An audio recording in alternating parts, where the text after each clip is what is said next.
naman to eh. Lagay ko yung harang.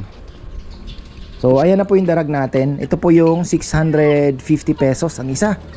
Yan, pero malapit na po yan. Ayan na, matataba. So they are 2, lima yan. Parang swerte yung mga kakuha nito. Grabe, ganda. Parang may salamin. Ito na yung sinasabi ko, naka polyurethane. Yan.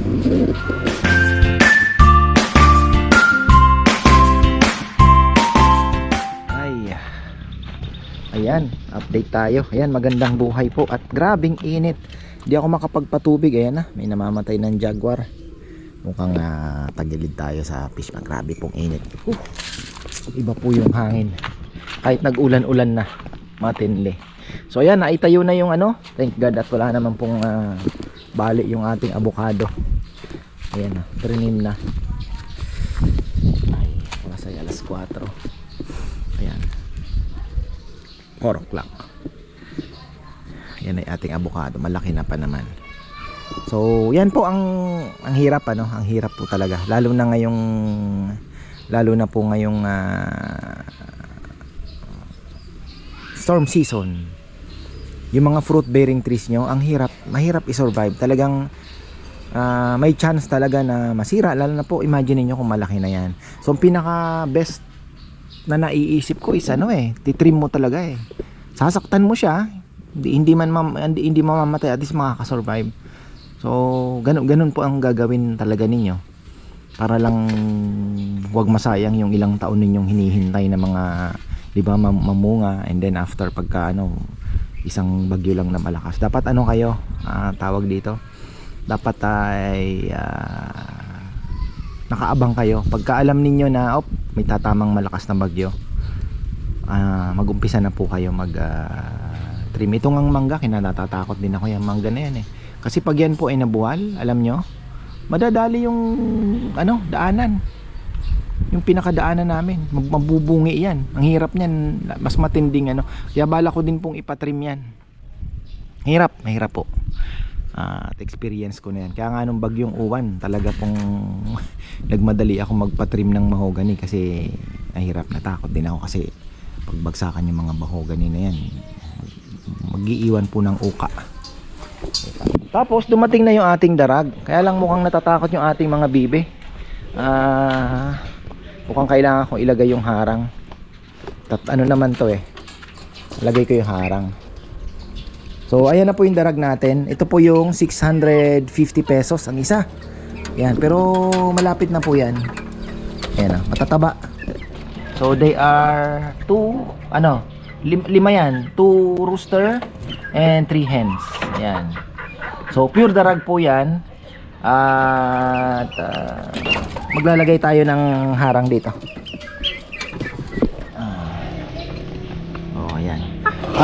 Ito, hindi ko po alam kasi mga big mga mistake po ng mga nag-aalaga ng ducks. Isa po sa mga mistake ng nag-aalaga ng ducks ay kukuha ng breeder magkakapatid, which is talaga pong kaya lang ito, sabi ko, sir, 2 hen na lang po ako. Sabi ko kasi baka magkapatid. Sabi niya hindi po magkapatid yan. Sana po hindi nga magkapatid. Kaya ayun, kaya kinuha ko na din. Tapos kukuha pa po ako ng kahit 2 platinum white na Indonesian din para makapagpalabas po tayo ng magandang kulay. Yung puti po yun tapos magkakaroon na siya ng beard na tinatawag. Yung basta maganda po yan. Ayun, ito naman ay pa 2 months pa lang, may bakuna na yan, kaya hopefully ay naman makasurvive.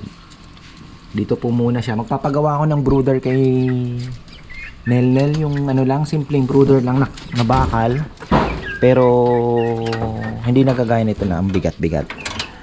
Kailangan ko po ng mga 2 butas muna. So kasi ang mangyayari niyan ganito, kaya kailangan ko po ng manok. Tingnan nyo, dami pong nalalaglag. So kailangan may cleaner ka sa ilalim. Pag nag ka tayo doon, let's say yung mga sisiw, may ilaw po talaga yan. May ilawan natin yan. Tapos hindi na natin yan isasama sa mga magulang nila pagkapisa. Yung mga manok, ganun din ang gagawin natin. Incubator, kagaya ng dati. Incubator. Tapos bakuna. Ganito muna. After ilang pag malaki-laki na, saka natin ilalagay sa lupa. So ganun po ang ating gagawin. O yan, kumakain naman pala. So hindi mo bababaran nung kanina ay nung bagong dating nila binabad ko hindi pala dapat. Para medyo sabik sa pagkain. Ayan. Tapos pakita natin yung lamesa. Okay na yung lamesa, tapos na. Tapos na po yung 3 mesa. So mayroon pa dito. Sabi ni Papa Yam, yung may dugtong daw, maganda naman yon. Ayusin po namin yon. Gagandahan namin. At pwede pa nating i-alok para lang pambili ng battery ba. Bili natin ng battery. Ang ganda na. Ayan Ito lang natin. 3 hours pa daw to. Ilang oras pa to? Totuyuin? Buti na lang walang ulan.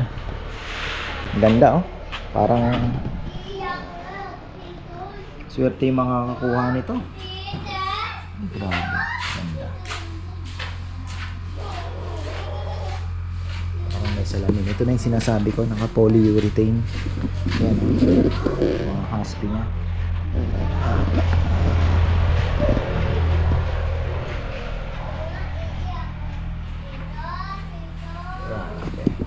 Wow. Ito, wala pa pong may-ari ata. Ito pa lang ang meron ng may-ari nito, ang dalawang ito. Ito, wala pa. Medyo makitid doon. Ang lapad niya is more than 2 feet naman.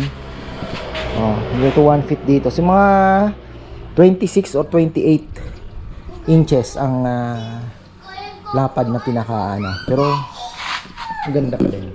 Ayan po. Pero ito the best. Ayan, itong dalawa. Yung kay Nanay Christy na binigay ko, nito, kadugtong din. Yan isang, kumbaga tinistis lang po yan, magkakatawan ba. Yan Tapos ito ganun din, tingnan nyo. Kita nyo yan, di ba? Kaya lang ito dun sa outer part na ito.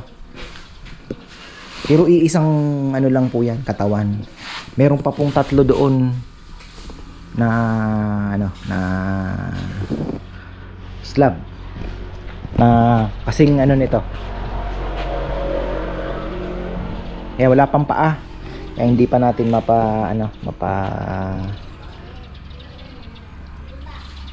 mapagawa ba. Pero maganda.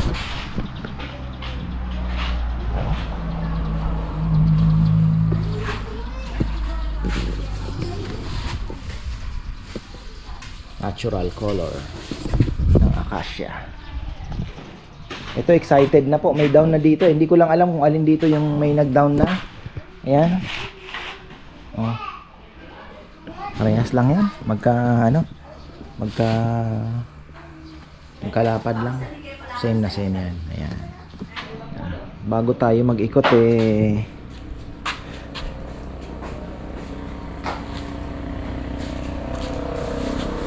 ayos na. Pwede nang ulanin. Yan po ang kaibahan ng polyurethane. Yung sinasabi ko sa inyo na para siya naka-plastic. Ayan, yan yun. Ang ganda. Kaya lang sa ilalim wala na, hindi na. So ito, nasuligno naman po yan. Kasi masisingil tayo ng doble. Medyo mabigat din po yung yung palibor nito. Kaya sabi ko kay Papa Yam, baka pwede naman tayong kasi talagang mahirap pong habulin yung nagastos natin. Saan ba ako dadaan? Dito o sa kabila? Iikot tayo. Iniwalay ko na yung mga manok natin. Naghahanap ako ng platinum white para makapagpalabas ako ng magandang kulay ng libangan natin. Muscovy, ating mga bibe. Sana ay hindi naman po nagtampo ito at naging okay naman. Yan niratrat na yung ating bogies. Tinayo na ni Jomar. Jomar lang ata mag-isa niyan. Tayo. Ay. Hoy. Kayong dalawa ha. Mga tira-tira ang pinakakain ni Chuchay. Don't do it ha. Pag gusto mong masintensyan, tatali ka. Oh, ayan, nakita nyo yan? Kanina nakipaghabulan ako sa kambing. Ayan oh. Buisit ng buisit. Nakapasok, pumasok pa doon sa island. Nakipaghabulan talaga ako. Kainis. Kaya lang, kinakabahan po ako. Wala pa namang babaan ng tubig ngayon sa delta. Yan ang problema natin. So, yung mga isda, medyo talagang ang init ng panahon. Hirap po. Ayan, may namamatay ng ayungin. Ayan, mga patay. Kailangan natin damputin. Ayun, nasaan ba yung pandampot? Pandampot ni Kongkong. Nasaan? Nandito lang yan. So, ikot muna tayo bago kukuhanin yan. Saging, always check kasi malapit na po ito at alam nyo na, mamaya may maghinog na. Yun, may biyak na. Nako, nagbiyak na nga. Ano na natin yan bukas. Pwede na siguro. Dami talagang nasunog oh. Nasunog talaga yung dahon. Buti hindi lahat in-spray ni Kongkong. Kung in-spray niya lahat ng dahon, lusaw ang dahon. Ito na lang yung may ano lang. Yan na, mainit ang hangin. So marami-rami po ang fish kill natin. Tuloy-tuloy pa rin. Oh, kitang-kita sa ano, puti. Kukuha na natin yan. Fertilizer yan, fertilizer. Makopa. Ayan, so excited na po ako sa magiging setup natin dito. Ang laki ng ano natin, magiging playground ng ating mga manok. Malaki. Ayan oh, dito. Ito. Isasara natin to. Ito, okay to. Ito, simula dito, dun sa may gilid ng talbosan na yan, hanggang dito. Hasara natin. Tapos, bala ko, isara din yung ito, ikulong muna. Pero ito muna ang kukulong natin bago natin gawin to. Kasi mabilis lang, may mabibili akong net na parang plastic na ano, nakarolyo na. Matibay naman daw sabi sa reviews. So, paikot natin yon, mabilis lang po ikabit yon. Hanap tayo ng 2.5 meters na siguro o 2 meters na ang kukunin natin. 1 point mga 2 meters. Mataas po siya para kung yung ano man lilipad yung manok may allowance pong ano, hindi makalipad. So dito ganun din. Tapos yung net dito, yun na lang. Sayang dami po dami niyan. Ayan pa bago pa nga ito ayan bago pa to ayan ngayon ito aayusin. Syempre kailangan ayusin yan. Papaayos ko sa kanila, yan ang trabaho nila. Kung ito malilinis pa,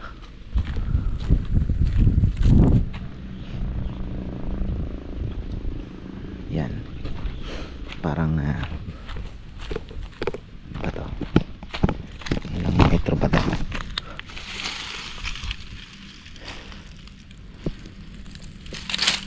Haba yan. Yung dito kailangan ko ng brooder. Baka ipaabot ko ng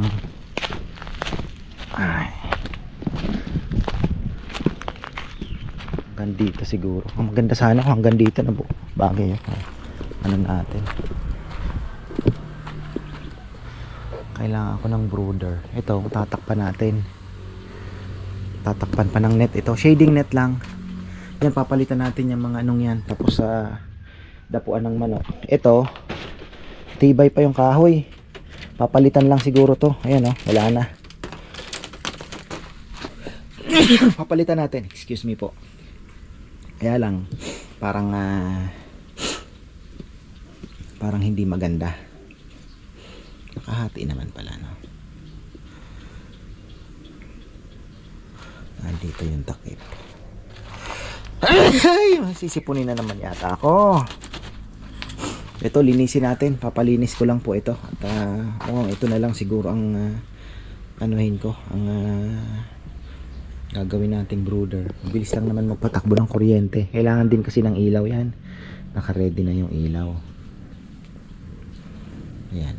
Ay, parang may bubuyog dito may ano ng bubuyog Mamaya meron ditong bahay.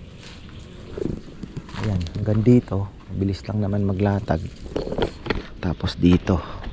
Grabe yung hangin. Tingnan nyo yung mangga. Ayan, dito. Dapat masara tayo ng ganun. Pero ano ba yung bibi natin? Baka magpasara na lang po ako ng ganon. Tapos ito sa manok, ito isasara na natin ng ganon. Diba? Ang laki ng darag natin. Darag, magiging darag farm. Ang laki area. Ang kinaganda po nito, yung mga damo, may titira ng damo. Pero syempre ang bibilhin kong is yung lang muna, yung kagaya nakita nyo, mga 4 months old. So mga 3 months mangingitlog na po yun. After 3 months, mga 3 months, mga 3 months siguro, 7 to 8 months yan bago mangitlog dadagdag na lang tayo siguro para at least marami-rami yung ating mapapisa pagka unang hatch, di ba? Kolektahin natin ng itlog. So dito na lang siguro muna yung mga baby. Kukulong natin, then dito na lang natin muna ilagay. Nenet na lang muna tayo para hindi masyadong trabaho. Dito. Malinis naman na to Malinis na po ito. Ayan. Kuha tayo ng pugad dyan. Ganda pa nga nito magamit naman natin. Baka para dyan talaga, di ba? Ay, ano tayo? Medyo kumain na pala ako. Hindi na tayo kakain. Parang gusto ko pa naman tikman yung makopa. Kopa. Lalaki na hinog. Ay, ayan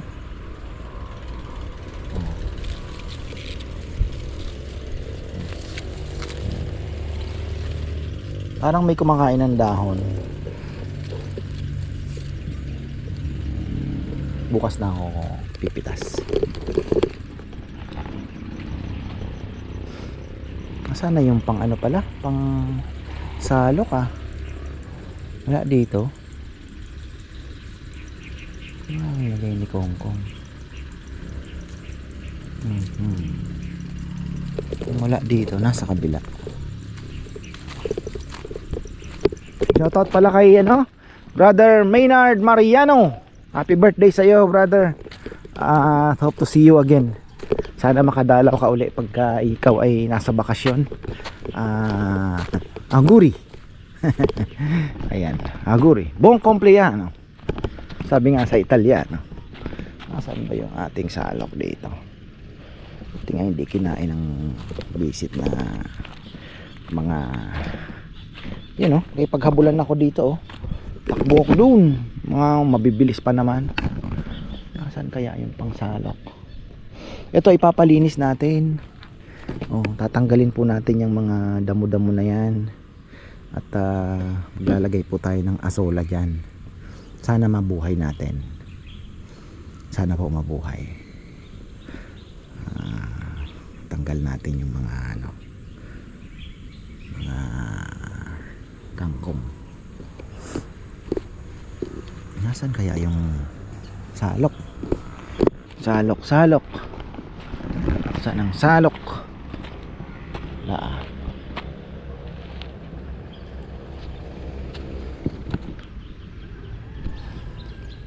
Ang kinaganda kasi doon, pag nalagyan po natin yan ng paikot na net, yung doon sa may parking area, halos 2 meters po ang itataas ng net. So pagdating dito, mas mataas pa. So maganda, hindi basta-basta makakatawid yung mga manok at di ba? Ngayon dito ganun din.